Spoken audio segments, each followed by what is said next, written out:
So, you open Google Chrome on your phone, you're rushing to buy tickets to a concert that all your friends are going to. Picture yourself now, crowd surfing to the front, being invited onto the stage, backstage the world tour, and before you know it, you're dancing in Tokyo. Wait, what? 3 tickets left? It's a good thing your saved payment details autofill quickly and securely. There's no place like Chrome. Download Google Chrome on your phone. NIL Now with Lauren Sisler and Kevin Jones. If you want to learn more about name, image, and likeness, you need to go to The Source. The NIL Now podcast from Headline Studio and Reddit highlights the biggest storylines with comments from key guests in the college and high school NIL space. NIL is not a cherry on top. It needs to be thought about as a part of these young men and women's future to, further their careers. You should be able to leave college with something. Subscribe to NIL Now on Apple, Spotify, Google, or wherever you listen to podcasts. Well,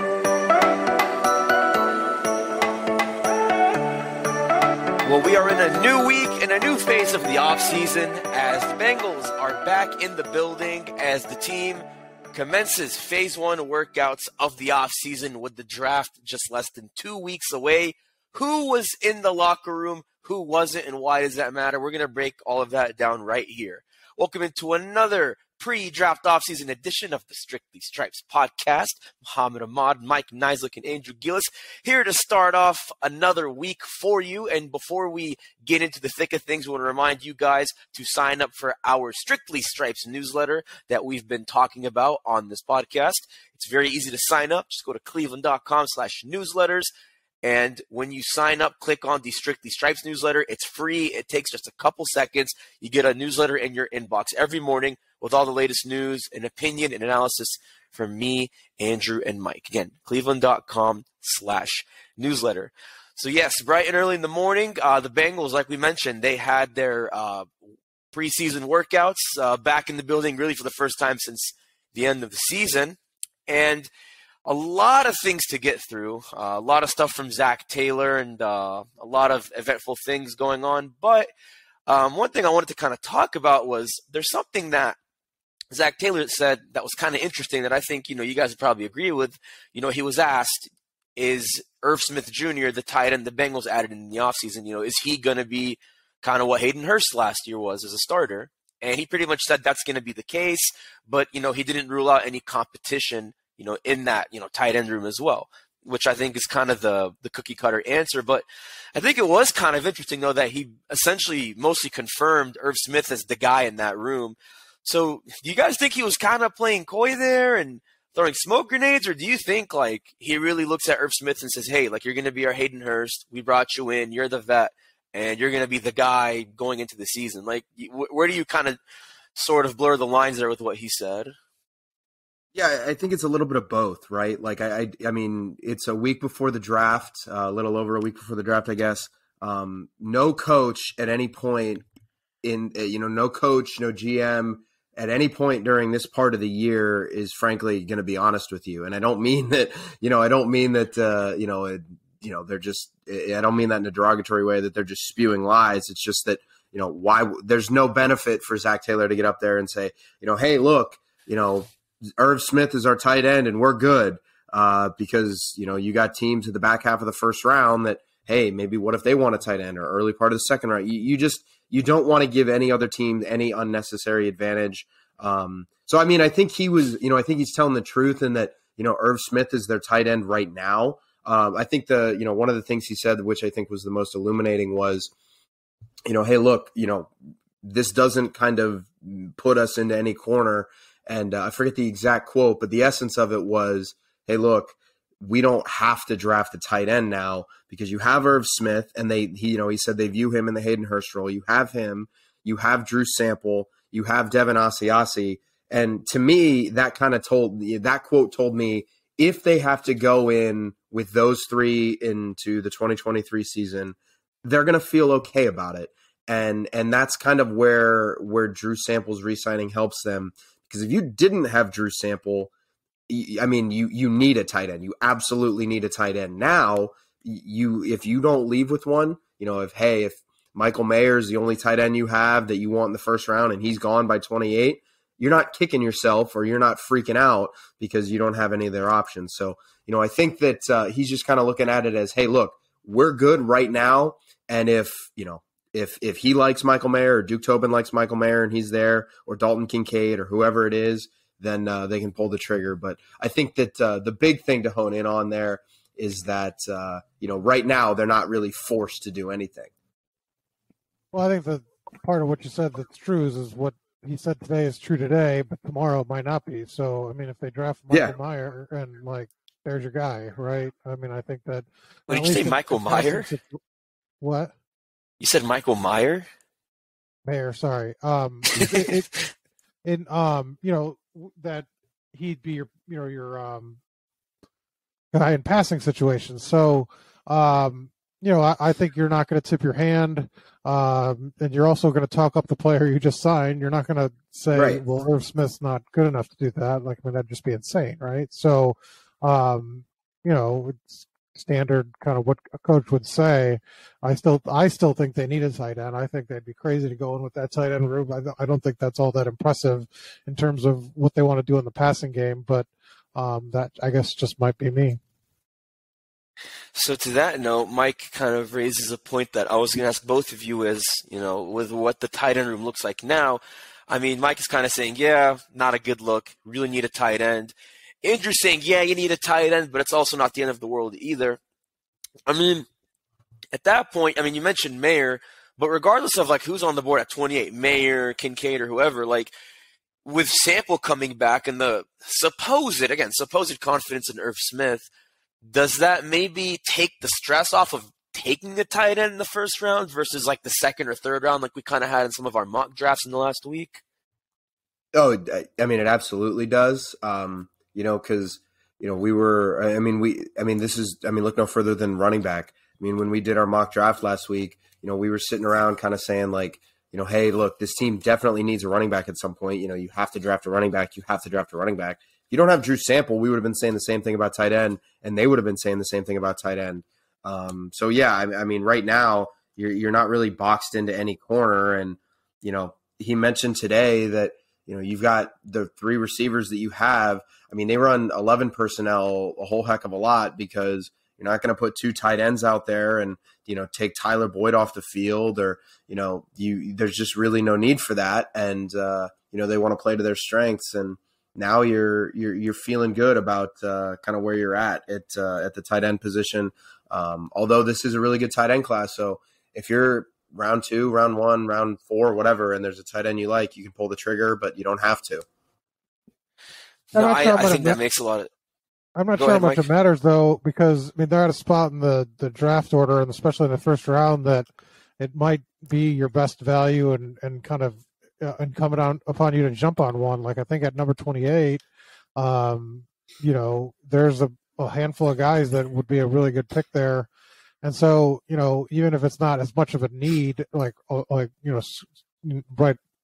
I still think you jump on it. I don't think you pass up Mayer at that spot. I think you draft him at 28 and be really happy. So, for sure.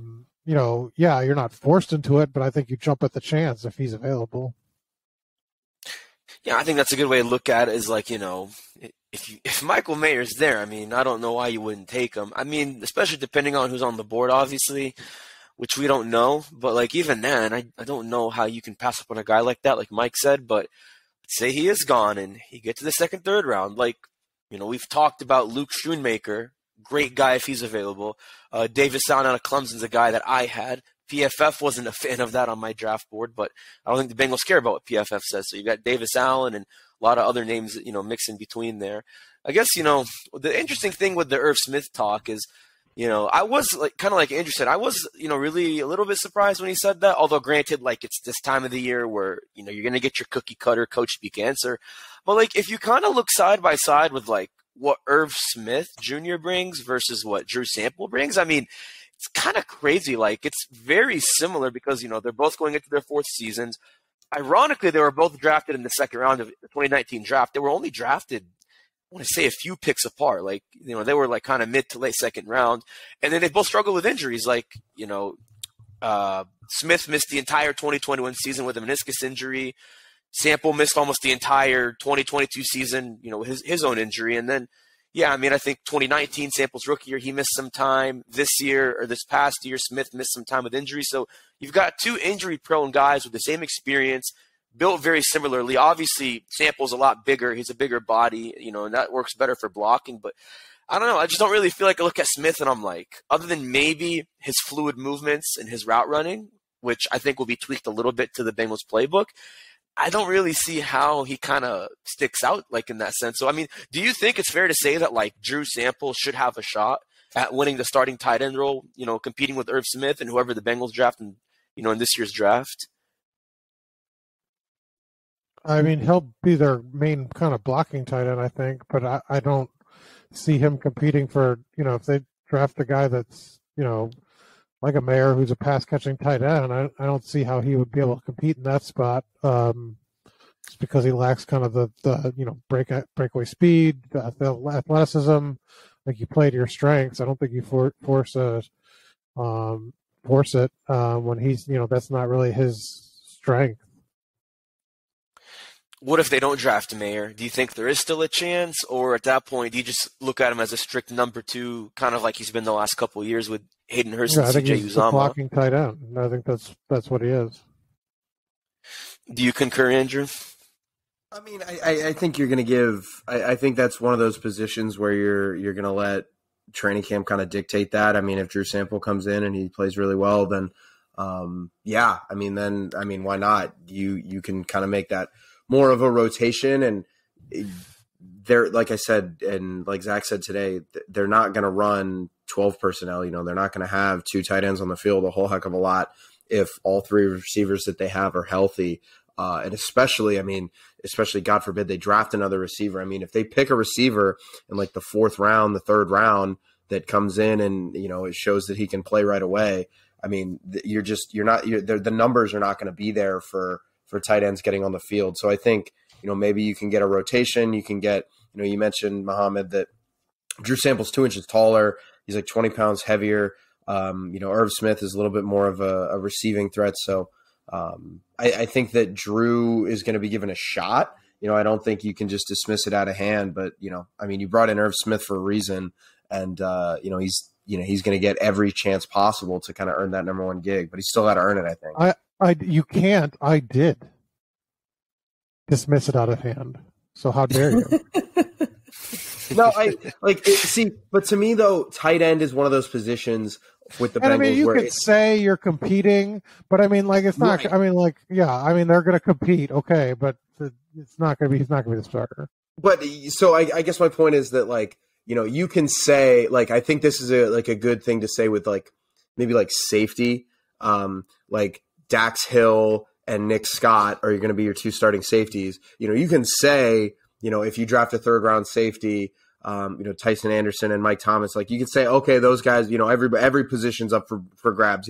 Coaches love saying that at every level, from youth football to the NFL, they love saying every position's up for grabs. But I think at tight end, it might genuinely be up for grabs. Irv is going to get the number one reps, and he's going to start with it. But, if Irv doesn't, blend well with the offense, or if Drew comes in really strong, I just think that, this position might be more open. So, and to some degree, all positions, while they are up for grabs, quote unquote, are not. Some positions are like that. Some are way more like that. And I think this is kind of one of those spots, just because, you've got a guy who really didn't play last year and a guy who wasn't on the team last year. And if that's the three you're going to roll with, then it's just going to be one of those things where you want to see it in person before you make any kind of bold proclamations like that. Well, so here's a cool little you did make an insane proclamation. No, Zach Taylor was the one making the proclamations. He said, Irv Smith's the guy, man. Sure, but I think when you get closer to camp, there's every position's up for grabs. If Irv Smith, just can't even catch a football, then yeah, he's not going to start. But I just think Mike, man, no love for Irv Smith. I mean, he's giving Irv Smith a lot of love. He's saying he's going to be the number one no matter what. Yeah, I'm saying, like, if he just forgets how to play football, then yeah, he won't start. But I mean, like, I just think that based on their skill sets and their history, that it's going to be him. That's I guess my point. That's totally fine. I think that at that position, you might be more willing to give Drew Sample more reps if he comes in and has a strong camp, has a strong off season. You might be willing to kind of see what he can do, especially if we'll get into this in a minute, but with whatever's going on at right tackle, if you need more of a blocking threat on the line, I don't think it's insane to say that Drew might cut into some of Irv's reps there. Yeah, my point was more that in the pass catching situations, I think it's going to be hard for him to do that. I don't think he has the upside necessarily that Irv Smith does there. Yeah, he does not. Skill set. Yeah, for sure. So well, here's an interesting nugget with all of that said. So I'm looking at the 2019 second-round draft order. So the only pick, guess who was the only pick that was picked between Irv Smith and Drew Sample? Because they were one pick apart, but there was one pick between them. Who do you think that pick was? This is actually a fun one. What was this, 2019? 2019. So Irv Smith was 50 in the second round, and then Drew Sample was 52. So there was one guy between them at 51. Who do you guys think it was? Can you give us a position? I won't give you a position, but I will say this: fly, Eagles, fly.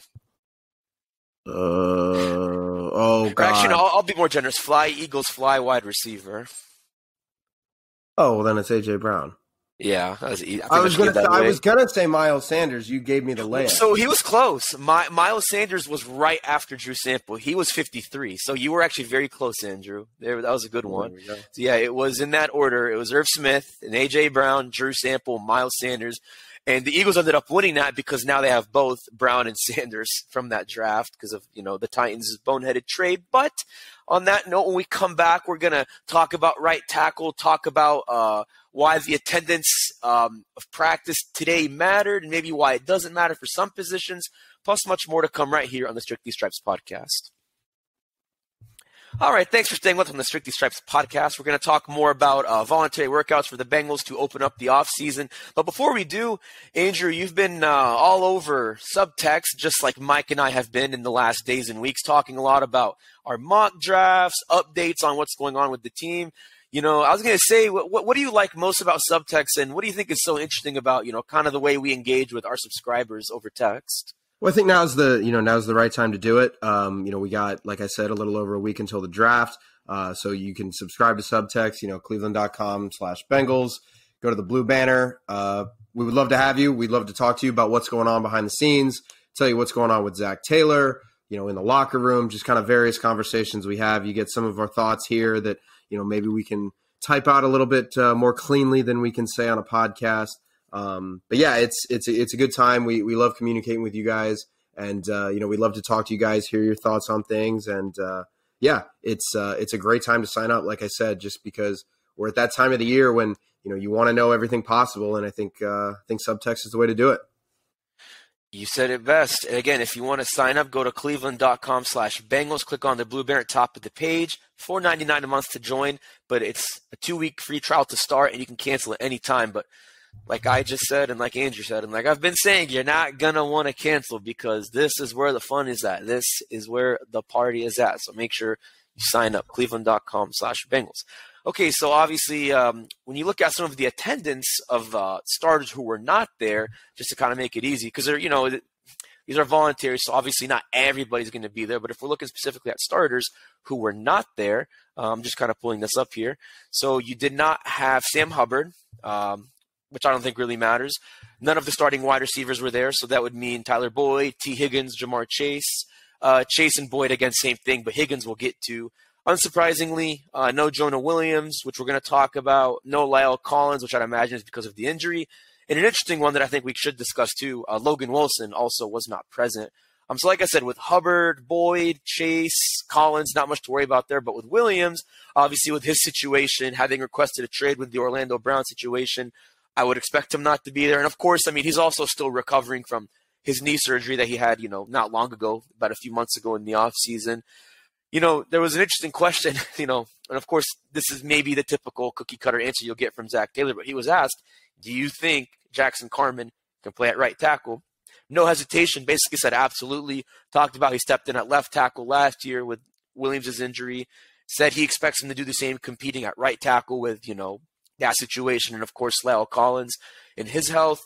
Obviously, Zach Taylor didn't talk about his conversations with Williams. He kept that private, as any coach would. But, I mean, here's something to think about, though. The draft is over a week and a half away, like we said. And I think at this point, if you're going to trade Jonah Williams, you probably want to do it now so you can get some comp picks in the draft next week. Because if you do it after the fact, then you're going to get draft capital that won't help you win now. And if you're going to make a move with Williams, obviously you want to make a move that's going to help you win now.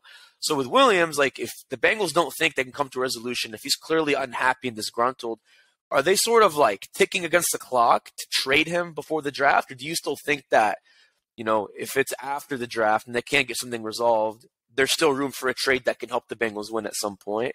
I mean, they could trade him anytime up into the season. I mean, they could always, but would it make the most sense? Well, I mean, you can always amass capital going forward. I mean, I think they have the. I mean, you could. I think they kind of want to. You'd want to know what you're doing, but also, I mean, you don't have to. I said in my latest mock draft, you got to plan for both scenarios. If you don't make a move, So, no, I don't think it's a ticking clock. I think they want to keep him, and they're just going to roll forward. Whether that works or not, I don't know, but. I don't think there's a clock. I mean, I think you could get draft capital for 2024 and, get another backup and just in case and kind of roll with it. I don't see why you'd need to do it in the next week to force it. If you don't get a sense agree. that you don't because if you force his hand and make things worse, I mean, I don't know. I don't understand what that does. Yeah, I agree. What do you mean force his hand? Just because you kind of look at the situation. I mean, if the offensive line has Jonah Williams on it at right tackle, you're feeling probably pretty good about where this line is headed into 2023. But again, with in terms of attendance at these things, some of these guys it's just hard to get to. Some of these Jonah, and it should be stated, Jonah Williams is recovering from off-season surgery too. Right, so, right. There are a lot of other various circumstances that kind of play into this. It's not always a player. I always hate every offseason when fans get into this guy's not showing up for this guy's not showing up for that. Well, yeah, sometimes that the team tells him it's okay, and it is one of those things that is truly okay. But with Jonah, I just think. Like Mike said, there is no real timeline for this because the Bengals would love to have him. Everybody should go read Mike's story today. Like I said, he talked to Ted and Zach, and without kind of giving too much of it away, they all said that he's got to do what's best for him, but we would love to have him back. And with that, some team is going to need a left tackle because you never want to have, or at least any tackle, because you never want to have injuries. Obviously, you never, root for injuries. You never want to talk about them, but there's going to be a tackle injury in training camp at some point across one of the other 31 teams in the NFL. And somebody's going to need a tackle. So it's okay, well, what if there is a trade market for Jonah, what if it's right now, hypothetically, you're talking about a 4th round pick. Everybody loves draft picks leading into the draft. You've been doing work for all kinds of months and weeks and, for some of these guys years, and you don't want to throw away a draft pick, or not throw away a draft pick, but you don't want to, spend one of those draft picks on a player who might only be there for 1 year. But when it's August and it's time to win and the draft feels like a million miles away, the previous one and the next one, it makes sense. I mean, you got to protect your quarterback. So I think that there's always going to be a market for a player who can start at tackle in the NFL. So and I don't think could wait to see what Jackson Carman looks like in fall camp and be like, well, he's ready. This is the guy we thought he was going to be. And, let's really push. Now he could really make Williams available. If Jackson Carman does not make that step forward, they could be like, well, thank goodness we didn't trade him. We're going to just, move forward with Jonah. So there's something to be said too about, waiting to kind of see what you have and how everything looks kind of come fall. Yeah, and you have better depth behind right tackle, I think, than you did last year. Because, if you go, especially frankly, at both tackles, obviously Leal's health is a huge question mark.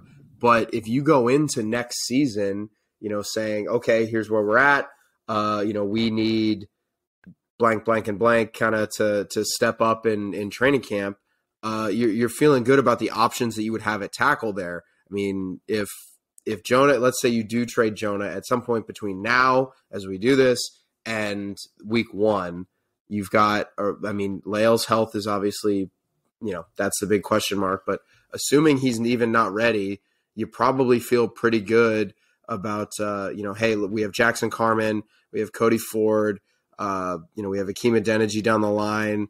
Eventually we're going to have Leal Collins. So there's depth there that I think you feel better about, and you can I think you can try and, find the best of the best and, hope the competition kind of raises everybody's levels there. But either way, I think, really any way you cut it, the offensive line's in a better spot, but you would prefer obviously to keep Jonah if you can. But I think if you keep him and you entertain a trade after the draft, where it's like, okay, you saw Jackson Carman, who, by the way, looked a lot slimmer today. Maybe he's really been working in this offseason, training wherever he trains.